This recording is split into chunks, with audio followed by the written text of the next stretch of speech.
You know, some numbers are just so big, they don't even feel real. They're just these abstract concepts. Well, today, we're going to tackle one of those numbers head on. We're going to break down exactly how it got so massive. All right, let's just look at that for a second.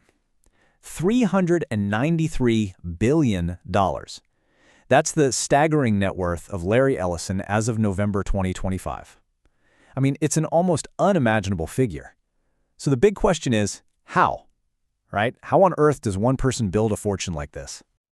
And this is where it gets really interesting, putting that number into context.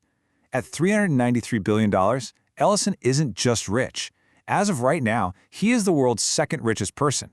That puts him ahead of tech titans you hear about every single day, like Mark Zuckerberg and Jeff Bezos.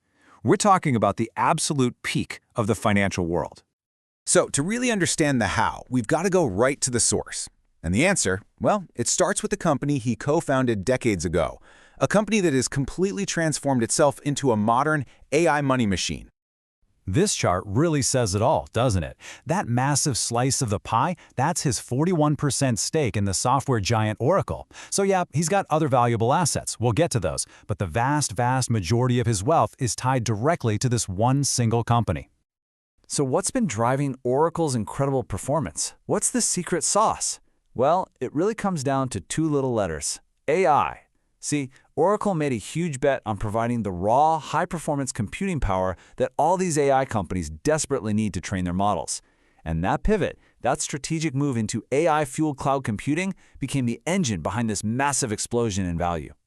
And just how much did that strategy pay off? Well, how does 97% sound? That is the unbelievable year-to-date surge in Oracle's stock price in 2025 alone. I mean, that's not just growth, that's pure rocket fuel, the kind that propels a net worth straight into the stratosphere. But while that incredible 97% surge is the main story, it's not the only piece of the puzzle. His wealth is supported by several other pretty significant investments, proving he's definitely not a one-company billionaire. For instance, he holds about a 1.7% stake in Tesla. He owns nearly half of the new media powerhouse Paramount Skydance. And of course, there's his enormous real estate portfolio, which, famously includes pretty much the entire Hawaiian island of Lanai. And just to put some hard numbers on that for you, his Tesla stake alone is valued at over $20 billion. The Paramount Skydance deal, that was an $8 billion merger. And that island he bought, he picked it up for $300 million way back in 2012. I mean, the scale of these side investments is staggering on its own. Now, here's what's maybe even more stunning than the sheer amount of wealth. It's the incredible speed. The velocity of this accumulation is something we have just rarely, if ever, seen before. This timeline really puts it all into perspective. Okay, look at this. Late 2022, his net worth is sitting at around $78 billion. A huge number for sure. But then, fast forward to the start of 2025, it's $198 billion. By November of that same year, boom, $393 billion. His fortune has quintupled times 5 in just 3 years. That is an absolutely mind-bending rate of growth.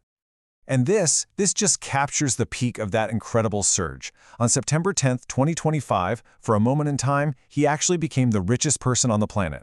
It just goes to show you not only the scale but the sheer volatility of this kind of wealth creation. But there's one last, really thought-provoking layer to this whole story. It's not just about making the money. It's about a promise he's made. A promise to give nearly all of it away.